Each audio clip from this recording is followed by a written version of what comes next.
guys, it's Alex from theStyleJungle here. Welcome back to our YouTube channel. Today we're doing an amazing thing, and I thought I'll never say this out loud, but we're doing Tongariro Alpine Crossing. This is, as you know, one of the most incredible things to do if you're into hiking and walking. It's 20 kilometers track and goes through the lakes, as you can see behind my back. You actually cross a couple of volcanoes, so it's an amazing thing, and it's on the list of must-do things for lots of people coming to New Zealand, or for local people as well.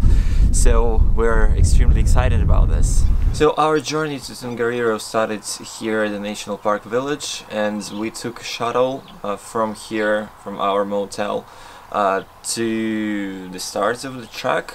Most of the people do this because both car parks, they have the limits for parking only for 4 hours, and because you travel from so the track, when you do Alpine Crossing, you travel from point A to point B, so it's 20 kilometers, so you can't really get back to your car if you parked it at point A. So most people use the shuttles because it's just easier, and of course you may feel very tired after you've done the track, so it's easier for someone else to drive you back.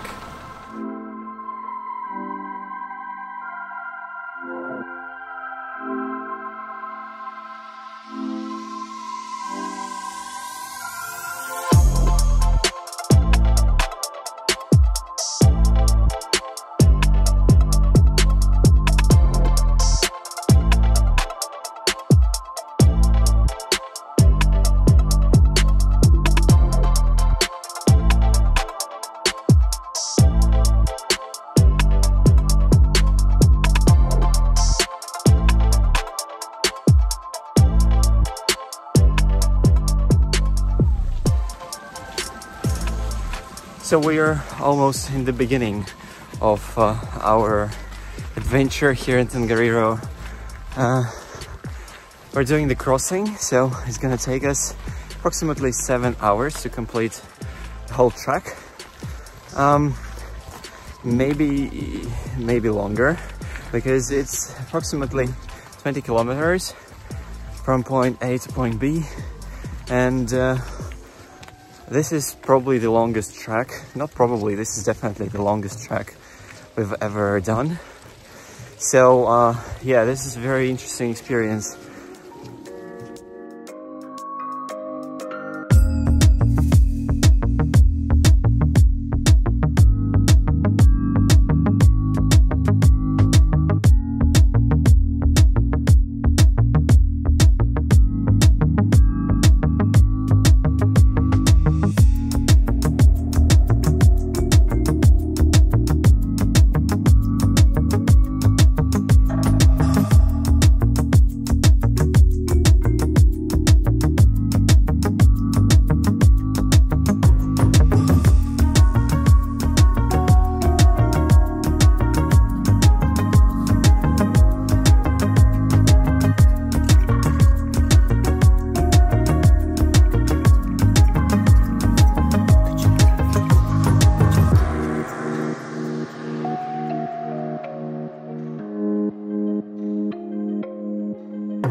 So we're about 4 kilometers into the track, and we're about to approach our first kind of point of interest on this track, which is Soda Springs, which is an amazing waterfall. I can see it from here, and yeah, it looks very nice.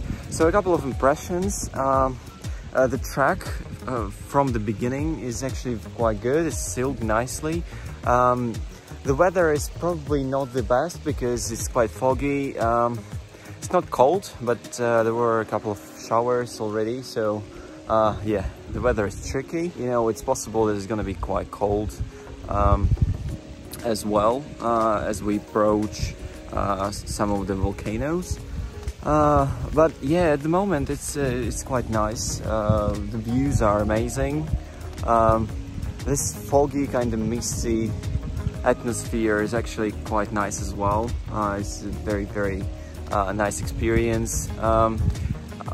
We want to do this in one day, this whole track, because you can probably do this in 2 days and stay at the hut here at the national park, but we decided that we can do this in 1 day.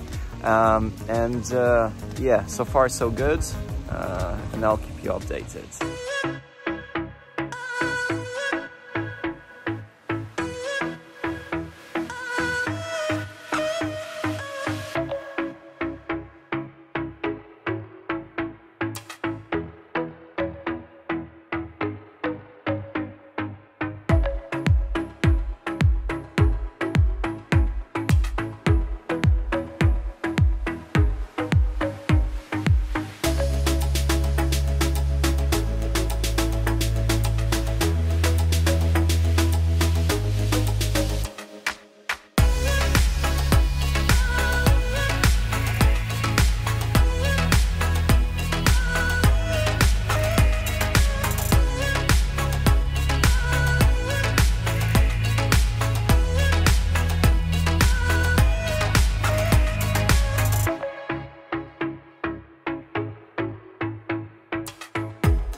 I was actually expecting it to be way harder, because everyone is like saying, yeah, you know, you should be super fit to go to Tongariro. There's lots to think about when you're preparing to that adventure. Yeah, of course, I mean, you have to have lots of layers, either on you or with you, because weather changes a lot. So as I mentioned, it can be raining, then it can be just really cold wind, then it can be really warm. So just to make sure that feel comfortable at all times, you need to think ahead, and of course water and food, you have to carry it with you, because there are no places to buy it or fill it at any point.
So if you're thinking of doing Tongariro Crossing yourself, make sure to check the weather. You need to check it not only in Tongariro, because it can be quite warm over there, but also inside the crater as well, because there can be like super cold even in summer. There can be snow, so you need to make sure to wear or at least carry with you some other layers, just to make sure that, you know, the experience will be safe and you will be warm enough. Also, if you're doing this around Christmas time, make sure that you have shorts with you, because some parts of the track can be very hot, especially the last part where you travel through the forest, and at the beginning as well. So yeah, be prepared. It's better to carry some more gear with you, some more clothes, but to carry more opportunities, more possibilities, because the weather is changing dramatically. Yesterday we were covered in fog, we experienced lots of rain, and it was warm at the same time and cold. So yeah, lots of weather changes in one day. So yeah, well, be prepared.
It's actually surprisingly lots of people here, even though it's October, and actually the hottest season for this activity is in December, but you're literally surrounded by people all the time. So we were walking already for about, I don't know, maybe 10 kilometers, and we were in the crowd all the time. But it is actually nice as well, because you don't feel like you're lost or you're alone, so you know that other people do the same thing, and it kind of gives you more motivation as well.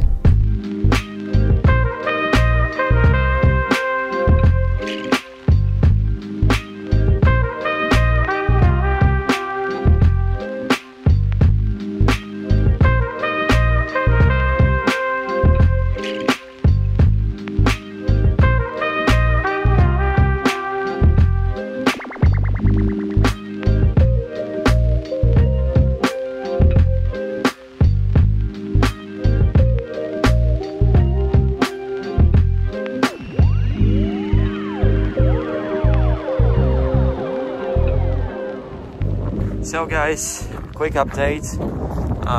It's been raining since we had lunch at the lakes, and unfortunately it was very foggy afterwards.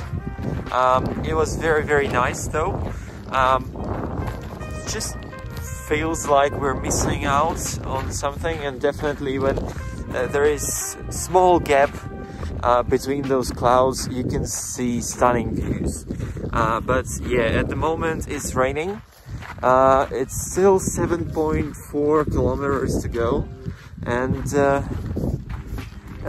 yeah, it feels quite okay. It doesn't feel that difficult to walk. There was snow, and that was quite fun as well.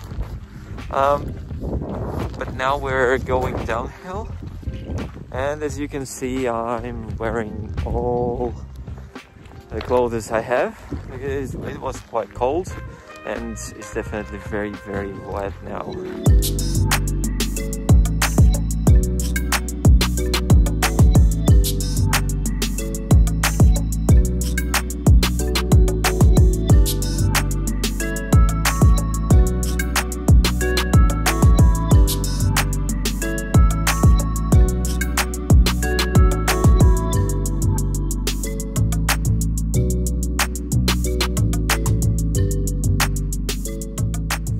I was carrying my camera all this time, and I was super optimistic because of the weather. I was thinking like probably there will be some time when I'll be able to shoot with a camera, but unfortunately, as you can see, the only place where it was possible was at the lakes.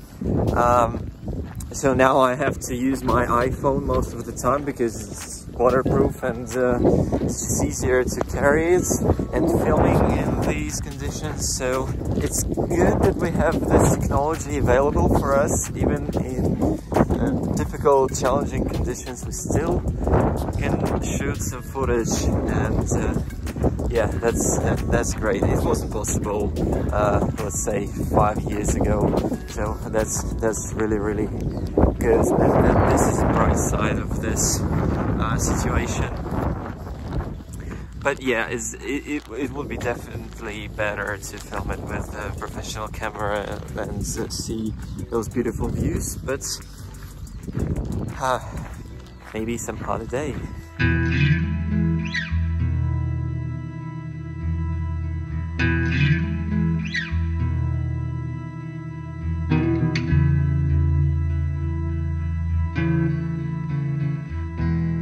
It took us exactly 7 hours to complete the whole 20 kilometers track.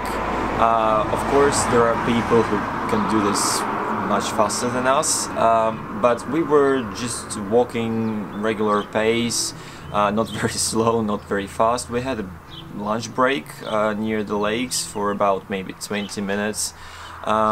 So yeah, we took this very easy, and we found that 7 hours was just great for us. Of course, there are people who do this like for challenge, so they run from point A to point B and they can complete it much faster. So just make sure when you're walking, just have a look from time to time back to see if there are people behind you who need to pass. And if you're doing this for the first time, don't even think about how long it really takes. Just make sure that you know your pace, you're comfortable with that. And if you're taking the shuttle, there are plenty of options, so you can leave as early as 6 AM, so you can start walking the track at 6:20 in the morning, and the last shuttle that departs from Tongariro to the National Park village is at 5:30 PM. So it's plenty of time for you to enjoy the nature, to do your exercise for the day, and to get back to the safety. So guys, this is the end of today's video. We hope you enjoyed it. If you would like to watch some other New Zealand travel videos, make sure to click on the pop-up banner in the corner of the screen. We have heaps of videos for you to enjoy. Also consider subscribing to our channel, hit that like button, and we hope to see you guys very, very soon. Bye bye.